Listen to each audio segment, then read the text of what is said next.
This is a game everybody's talking about right now. People are loving it. Indie darling, some people are saying. Some people are already saying this is the best game of 2025. The story behind this game is also very interesting. Just a couple of rogue developer there out of Ubisoft, was it? Or was it? Yeah, Ubisoft. Mhm. Three people in senior leadership positions came from Ubisoft, including like the director, kind of founder of the studio. Everyone else at the studio, though, this is their first game. Yeah. So take it away there, Sage. Give us your thoughts on Claire Expedition 33. This game has been just living in my head the last couple of weeks since it launched. It is not just, I mean, I'm already gonna echo the sentiment of it being game of the year, but I think this is the kind of game that you see come along once every decade or 20 years even. This is the sort of like console generation defining game. And I think it's really important right now of all times when you see, both Nintendo and Microsoft, and I'm sure Sony in the near future as well. There's a push for games to be $80 now with these multi-hundred-million-dollar budgets. And we don't know exactly the budget of this, but we know it's less than 100 million for sure. And with a small studio of only just over 30 people and a price point of this is 49.99, 45 if you have PlayStation Plus, and free if you have Game Pass. This is also just on Game Pass. So for all the copies this is sold, that's not even including people who are playing it on that platform.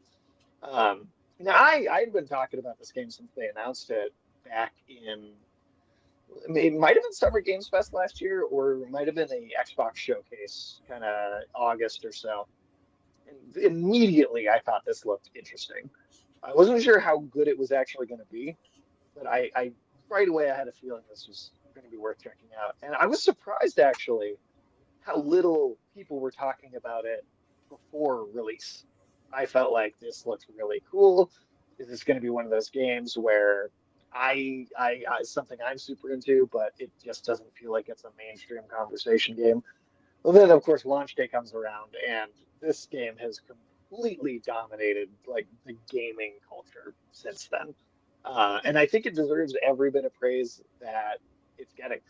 And I guess we'll divide it into different segments here, but to talk about the story first, and I only want to get so into the story here because I think that this is one of the most spoilable narratives in a video game I've probably ever seen. There is uh, there's some stuff in this that it reminds me of Attack on Titan, honestly, in the way that it is able to pull the rug out from under you and recontextualize your understanding of things, and the level of foreshadowing that goes into it as well. That, even just myself, I'm going back and noticing little things, just rewatching and looking at footage to be able to talk about it in the review. There is just an immaculate level of detail going on here to where I can't even believe that they pulled something off this good. What is the basic premise here? You have a city called Lumiere, obviously very very French inspired. This is a French game. You have a bent Eiffel Tower that you see in a lot of imagery in the trailers and stuff. And in this town, in the city, it is clearly destroyed. It is 100 years ago. There was something called the fracture that literally ripped the city off the continent, threw it into the ocean, kind of became an island. And ever since then, uh, 67 years ago, there's been this giant being called the Paintress. She's got this giant monolith that she sits at, and every year she paints a new number on this tower, and the number ticks down. And every year, the number it changes to, anybody that age or older instantly dies. It looks the effect is very similar to like the snap in Avengers Infinity War. They kind of dust into nothing. Of course, there's rose petals too because it's French, so you got to have some of that in there. But that's just your basic setup, and all of that's established within 30 minutes of playing the game. Like this game delivers its pitch to you very quickly, and it's able to be like I think with both its voice acting, you have Charlie Cox, Daredevil himself, as the lead character here, and its sound design, which I believe that this composer has also never composed for like a big project before. This is also like a first time deal for them as well. But between the effective use of music and the stellar voice acting and just I think really very mature writing, this game's for me it was gripping within its first real cinematic. Right away it captures your attention, and I think it gets you invested for the entire journey very early. Um, Now, very quickly you set off on the expedition. You know, this big group of people goes out to try and stop the Paintress, and you get to explore this just incredibly unique world. I mean, the environments here are like kind of like nothing else you've seen.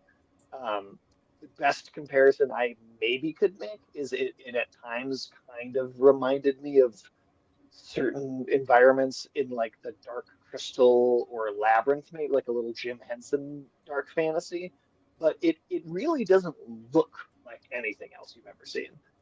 This kind of French Baroque painting style that it has going on. There's no other video game like this. And you you know you get your kind of crew together. You've got this I think great cast of characters. Every time you meet someone, they're interesting right away. This game it doesn't waste any time. Like it constantly is bringing you in, getting you engaged with these characters and with the plot threads that's going on.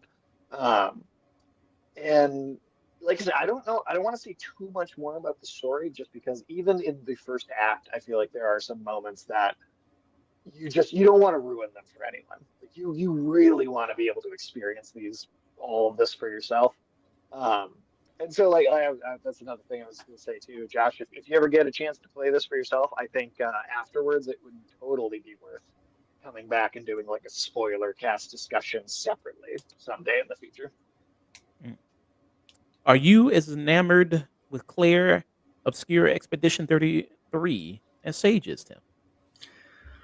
I, well, first off the bat, I can say I have not finished this. Something that most reviewers ought to disclose when they review a game, but we are where we are in the industry. And I have finished Act 1, and it is, I can say that it's a game that I haven't quite played anything like before. I've never been really one for the Final Fantasy games. I've played turn-based combat games or like even a JRPG or two, and but largely Persona 3 is the closest I would even come to this experience. But it isn't. It's culturally distinct in that it's made from the French perspective, but also through this incredible journey of narrative that I didn't see any of the promotional material going into this. And I can say at least once every 30 minutes, I was going, Jesus Christ, how did they come up with this? And I'm 15 hours in now, so that's been quite a bit of doing that. I'd say it's getting annoying, but honestly, I'm more impressed each time it happens. It's like some fantastic planet hitchhiker's guide, but also it's really hard to draw an exact parallel to it. It's this fantastical odyssey that they try their hardest to and quite often come up with concepts that are only loosely drawn from other things. And I'm sure the more things you've seen, you might see some references. There's definitely some homages to Final Fantasy in there. And there's definitely some inspiration from other games as combat systems. For instance, the head developer has on his old YouTube channel some flawless Virgil boss, or like Devil May Cry boss fights, where he's just doing like 6 hours in, he finally gets the flawless Virgil kill. And he's somebody that revels in the ability to master a combat system or master a game in general. And that really does come through here. There's a dodge parry system. There's some other things thrown in, like jump dodging. There's a lot of things that you can do in this combat, or this the combat aspect of this game, that really do make it a lot more engaging. It's honestly, in terms of turn-based combat, like Baldur's Gate 3 is its own thing, I guess, distinctly from this. But I'd call that a CRPG. That's a CRPG, but this is definitely the best execution of it I've seen in terms of interactivity, in terms of how polished every graphic is, how polished everything seems to be. Much like Lies of P, so far I have yet to encounter a single glitch in this game, and it's kind of continuing this trend seemingly that we've had in the last few years of these smaller studios bucking the trend in the gaming industry of saying, we need 300 developers, we need $100 million, and we need some of the best names in the industry to be able to pull this off. But they got some really big names to work on this. Elizabeth English from Baldur's Gate 3 is in this. Jennifer English, yes. And Anthy Sidoricus. There's a lot of different high names in there. And for a studio of only 32 people, dog included, it's kind of neat. The more and more you find out about this game, the more and more there is to love. And for all I know, I will finish the game and be arch enemies with Sage, because we'll be diametrically opposed on this. But I can't see that happening at this point in the competition. There is, so when you touch on the combat systems that Tim was just talking about, it's an interesting blend of elements, because of course, yes, it's a turn-based game, right? But it is this hybrid system of turn-based and real-time elements. So even during your turn, right, you go through a menu, you pick your attack and you go. But even when that happens, you are then hitting button prompts. Something akin to maybe a God of War QuickTime event, which then makes your attacks more effective, or enhances them. Or in certain cases, if you don't hit those, your attacks actually aren't really doing a whole lot at all. And then, of course, as Tim mentioned, the dodge parry system that happens during the enemy turns, that keeps you engaged the entire time. Because there's a lot of turn-based games where you could really, you can set your move up, take your turn, you can get up, you can make a sandwich, you can come back, while the enemy turn is going, because whatever they're going to do is just going to happen, right? That's most turn-based games. You can't really do anything in the middle to defend yourself or change the dynamic. But here with the parry dodge system, you could, you want to keep your hands on the controller and very focused at what's going on at all times. And if you're good enough at that whole dodge parry system, you could negate ever taking damage at all. Because not only do you can dodge and avoid taking damage, but if you are parrying successfully on a consistent basis, it'll also do an automatic counterattack at the end of parry, as long as you parry every move in a combo. And it'll always be a very, very powerful counterattack. So you are able to just kind of master this system in a way that I don't think any other turn-based system has ever really done before. The closest that there's a game called Lost Odyssey back on the Xbox 360 that has a few of these real-time elements. I think they've said outright that was an inspiration for this game. So if you like this, definitely recommend going and checking that out. I haven't myself, and I'm definitely going to now. But then the other thing too that's very unique is, before you even take your turn or do your moves, there's also like a straight up third person shooting, like a gun mechanic, like a free aim. And there's weak spots on the enemies. You can also just take free aim at these, and it uses your action points that you use to take your turn. But actually shooting doesn't take a turn itself. So you could get a bunch of shots in and then still do an attack and then set yourself up for a counter. There's a lot going on here. Even though it's very concise and it all feels fluid, there's a lot of it's like easy to pick up, difficult to master sort of a thing. Um, and on top of that, each character that you have in your party has a completely unique gameplay style too. So I won't say names or get too into the characters themselves because again, I really think people should experience the story for themselves here. But just for the gameplay types, you have like the character Charlie Cox plays. He's got this mechanical arm, right? They call it an overcharge mechanic, and as you do attacks, this uh, buildup of electricity happens, and you build up enough points from doing other attacks in between your moves, and you will get to use like a super move from this thing. But you have to like specifically charge it up with regular moves first.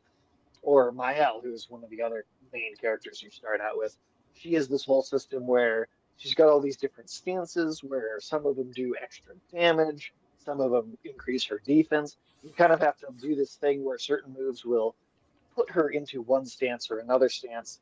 You kind of have to think two or three moves ahead, like, okay, well, this move will put her in this stance, and then the enemy will take a turn.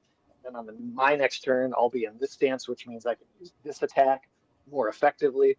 Um, there's another character who uses like it's she's almost got a little bit of a gambit thing going on with cards, but it's kind of like a bit of a tarot card thing where there's like these sun and moon effects that you have to kind of charge up each of them, and then you can consume those charges to do like twilight attacks, which combine both to do like higher damage. And then if anyone's played Final Fantasy, a lot of Final Fantasy games will have these like blue mage characters where they can transform into enemies, right? And then kind of like have this super big variety of attacks. And again, I won't say anything about what the character is, but there is a character in this that does something very similar. And his skill tree is completely different than everyone else's. And even the way that you unlock the skills for that character are completely different from everyone else. You have to do this entirely different set of things. Once I got him, I kept him in my party at all times just so I could keep unlocking what was going on with him. Yeah, there's a lot here. There really is a lot here. Um, and I think, I didn't even feel like I was fully peeling back the layers of this combat system until I'd already finished the story and I was doing like the optional super bosses in the post game. Like I feel like I was still discovering new elements and ways to make things work. And a big part of that is I haven't even mentioned it yet. There's this Pictos system. So basically, Pictos are these passive status effects that you find these items, right? You can apply three of them to your character at a time. And one of them might increase your total health pool, or it might increase your damage, right? Those are simple versions. They get more complicated than just that. But you equip these, and when you do 4 battles with them, you master them. So then they turn into something called the Lumina. And then there's a second menu where you go over, and that's unlocking them for every character. And you have a certain number of points, and you can activate these Lumina effects. And as you go along, you that's like an infinite thing. There's not like a limit. There's a limit to how many attribute points you can put into your stats for the characters, but there's never a limit on the Lumina points. So you can continue to stack these status effects basically infinitely. I had one character doing 41 million damage points in a single attack by the end of the game because you can keep stacking these things over and over and on top of each other. And there's so much experimentation and variety in how you can build these characters. Like any one player can have a completely different experience. Like you're gonna finish this game and go talk to someone and be like, oh yeah, I had this character equipped with this luminous and this and like this combination of effects, and I was able to get them to do this. And you might talk to someone else and they're like, oh, I didn't even find that, or like I didn't even know you could do that or combine these things in this way. And I feel like it not only is it such a rich, engaging system, it's going to provide infinite replayability with this game. Not only because you have a lot of world to explore and a lot to do, but because you can just change so much about how each individual character works that I don't know if you could ever really maximize and experience every different variation, to be honest. Um, and then beyond the combat system, there are so many great things about how this game works from like a traversal perspective. It's like you have dungeons like any RPG, right? Or levels, right, that you go into. And these generally, I would say, I don't think I was in any individual dungeon longer than an hour in the entire game. Like they're these wonderful areas. They've always got these beautiful designs. There's one early on that's like this bizarre underwater environment that's got this, like, just crazy looking like color scheme, and there's sea life moving around you in the air, but then it's also kind of not underwater. Obviously, they're speaking fully and moving around. And these environments continue to just be visually like striking over and over again. Like at no point did I ever walk into a new area and go like, "Oh, I've seen that at some point in the game already." That one time. Like every single one was new and fresh and different. But in between all that, and I don't know what the last game to do this was. To be honest, the last game I played that had this was the original Final Fantasy VII. Now, I'm sure there are some other games that have done it since, but as far as I'm aware, that was the last time.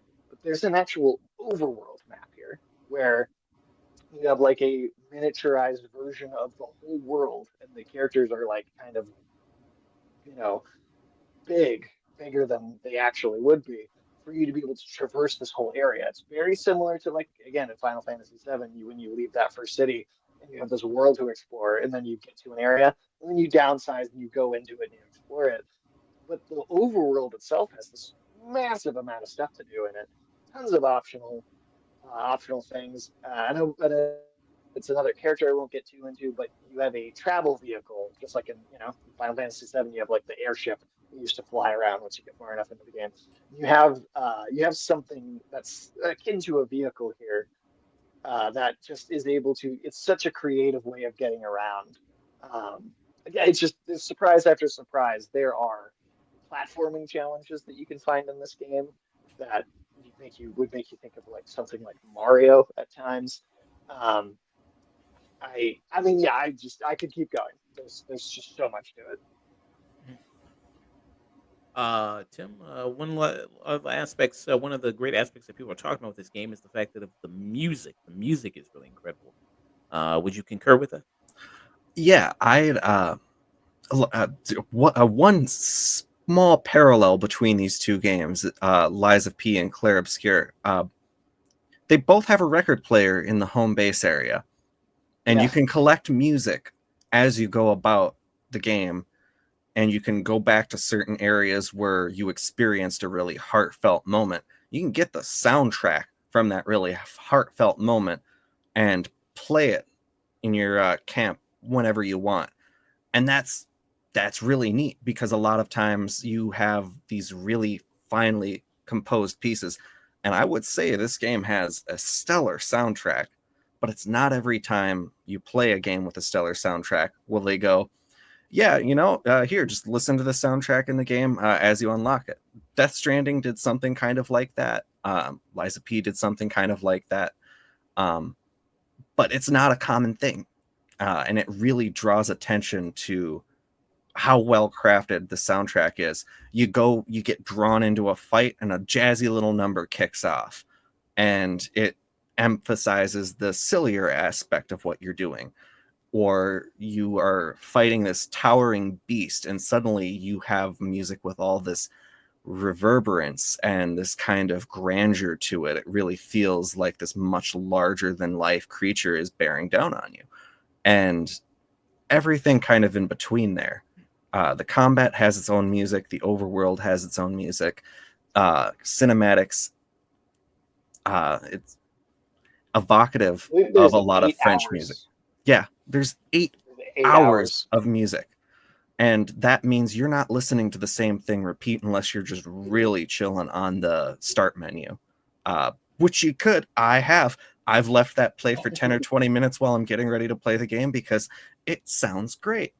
And there's not a lot of games where I've just I'm like vibing to the start menu music, but this kind of stands a little higher than the rest in terms of sound design and soundtrack. I've been listening to several of these tracks on repeat while I like walk to work or sit on my lunch break. I'll just turn music from this on.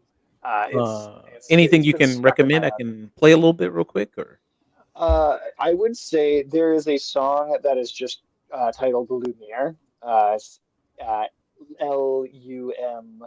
all right, I got it right here.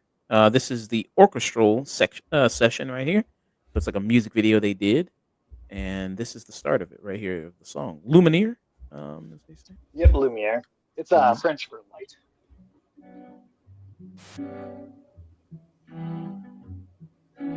Dim, dam, dadilam, vacarme s'en va dans l'oubli éternel. Et Gustave, dom guardiam, didim, dididididam, lutes sera dodidam, seram, dim, dim, da da da, dim, da da da, dim, da di da. I feel like that wasn't that in the car commercial they did that. Maybe it'd be the best car commercial I've ever seen.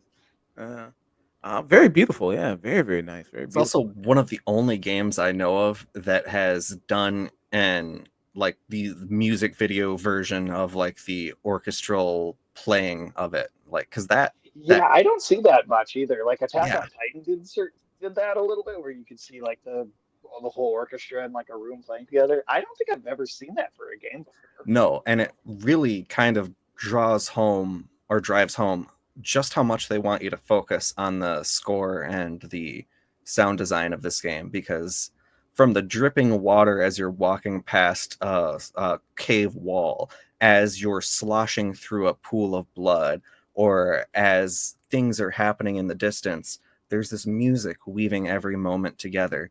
And it is, I wasn't expecting a game from a studio I had never heard of, from people I'd never heard of, to give me some of the best game music. Like something that, like Sage said, I find myself just humming as I'm doing my chores, and then going, you know what? I'll just put this on while I play my chore or do my chores. It's nice. And like I said, this game heavily praised right here, so it's received critical acclaim across the board. It has already sold 2 million units within the 12 days of its release. So it has that going for it. It has the highest Metacritic score ever on there with a higher rating there. And then also with this here, so it has an Open Critic score of 97% Open Critic there. With that, the game has already went gold. Went gold on March 22nd, 2025. Coincidentally, 33 days before the game's Oh, that's release. fun. There, so it has that going for it as well. But yeah, a lot of people are loving this. Even the French president himself came out. Emmanuel Macron came out and celebrated the game's achievement, stating it's a shining example of French audacity and creativity. So even the president of France is even loving this game right here. I've talked to British people who are like, "Damn, it made me like France for a little while." They got I will point out that there is a small tidbit in the game where there is this drunken team of explorers, and they're voiced by a Scotsman. And I was like, wow, you know, this really is the French experience, hating on Scots too. What will be your final thoughts and rating for Clair Obscur Expedition 33.2 Edition point there? What will be your rating there? Final thoughts and rating. This is it would be honestly a lie to go anything less than a This Is Cinema for this game. I put about 100 hours into it, fully platinums, 100% at everything in here. It sticks the landing. It delivers twists that I mean, like I started to see certain things maybe coming into play before like the big reveals start happening. but it is kind of like again, I'm going to say make that comparison is a little bit like Attack on Titan, where even if you start to pick up on some things, when the answer comes, there's so much more to it and is so much more complicated that even if you think you have a grasp on it, you really don't fully. And it's so refreshing for something to be surprising, engaging, emotionally enthralling. Uh, and again, with the price point and the size of the team, and there's also this greater kind of broader meaning outside of the game itself for it to be coming out right now in this moment. Um, and I think it carries a lot of weight. I think it's a shoe-in for best soundtrack or best score at the Game Awards at the end of this year.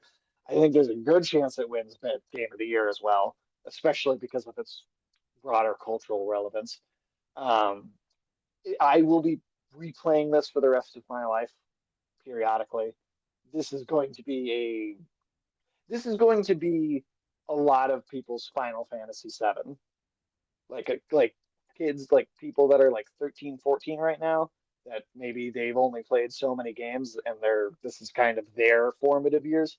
This is going to be their Final Fantasy VII. Mm. You had Astrobot, which was what the people said the Mario 64 of this generation. Now you got the Final Fantasy 7 of this generation. Sage is saying with Clair, Obscure Expedition 33. High praise. This is cinema. Tim, are you going to follow that?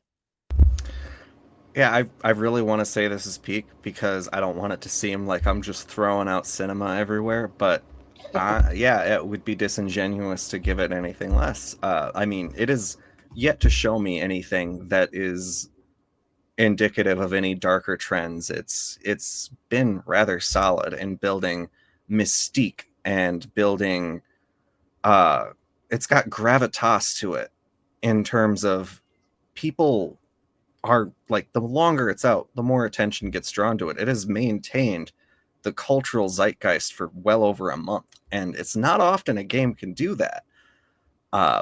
It's something that really delivers home everything it promises and a bit more. It's a game that I find myself thinking about the story well after I've stopped playing for the day, and it is something that I can find myself really wanting to milk every minute of experience out of it.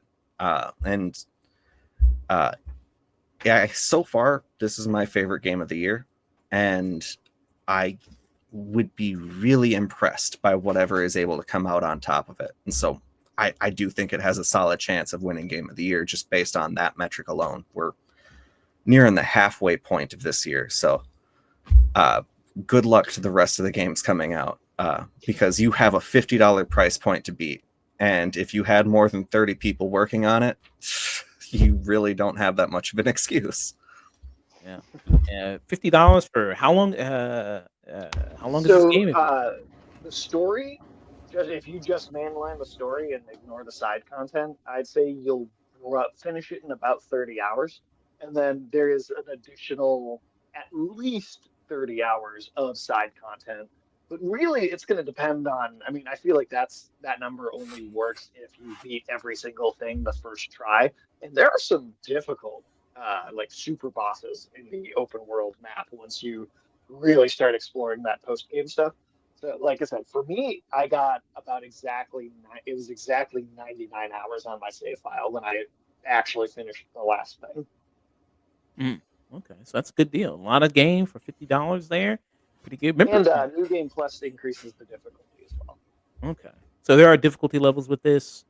For people who maybe they're casual people of turn-based combat type games, you think this is a good introduction or to I that? think it is actually. It's a great. This is maybe the definitive turn-based game for people who don't like turn-based games Mm, because of all the real-time elements to it. It because one of the things with people that don't like turn-based games, the reason they usually give is it's boring, it's slow. You're just going through these menus, and then you just wait and get hit, and then it's like the waiting part. I think is it's a big part of it. But here when you do an attack, you got to hit those button prompts to make your attacks effective. When you're being attacked, you got to time your parries and your dodges. There's always something gluing you to the controller. And so I think this is like the turn-based game to suggest to people that aren't a fan of the genre normally. Mm. Okay, and it has taken inspiration, as Tim was saying there, from other RPGs, turn-based games. There, Final Fantasy, Persona, those two series especially. So big inspirations from those franchises. So yeah, people can pick it up. It's on Game Pass right now if you got Game Pass. So if you just want to try it out and maybe not sure about buying it, you can do that. But hey, not a bad price point, $50 for a great amount of And game. if you have PlayStation Plus on the PlayStation, there is a discount, so it's like $45. $45 there. Remember when games used to cost $50? Remember that? That was way back. That was what, over 2 decades ago. Games used to cost Yeah, $50. Yeah, remember that? it Wow. was on And the for PS2. anybody interested, 30 hours of main story and 100 hours of completionist time. That's roughly on par with Elden Ring, and that was $20 more when it came out. So, and that had years and years of publish or advertising done to it. It had the biggest cultural hype you could have. And this so far, in terms of just polish, is outpacing Elden Ring, which has still got hot fixes coming out to fix shit. Mm. Even like what, 4 years later, 3 years later at this point. Yeah. So, yeah. All right. So yeah, people can pick it up. Yeah, console, PC, everything like that. Fortunately, it's not on the Switch. Maybe it's gonna be on Switch 2, maybe down the line. Maybe they're gonna put. Probably will.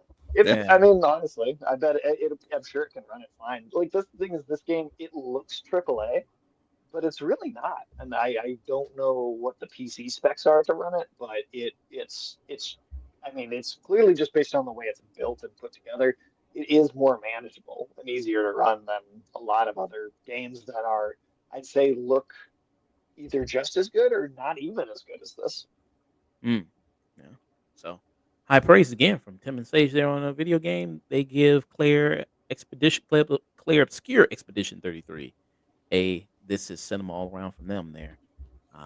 Very, very awesome. So yeah. Uh, you don't see anything this year, maybe possibly beating this game for game of the year? Nothing coming down the line. I've been watching the calendar. I've got a lot of stuff that I'm looking at. The thing too is GTA 6 was kind of set up to come out later this fall. That got pushed to next year. But the thing is a lot of game studios were waiting and watching, and a lot of games were not getting release dates because no one wants to release their game within like a month and a half of GTA 6. So the end of this year right now is very barren as far as release dates for big games go. So I think once we get to Summer Games Fest in June, and maybe a show or two in August, we'll start to get a better idea of what actually is coming out at the end of this year. Because right now it's like Ghost of Yotei is like it. There's like no other major releases scheduled right now. So I think we're still kind of waiting to see what the second half of this year is shaping up to look like. Um, Death Stranding 2, Doom: The Dark Ages just came out, Ghost of Yotei. There's a lot of other big games to be excited about, and we're probably going to hear some announcements soon about some other stuff that will be very much worth looking forward to.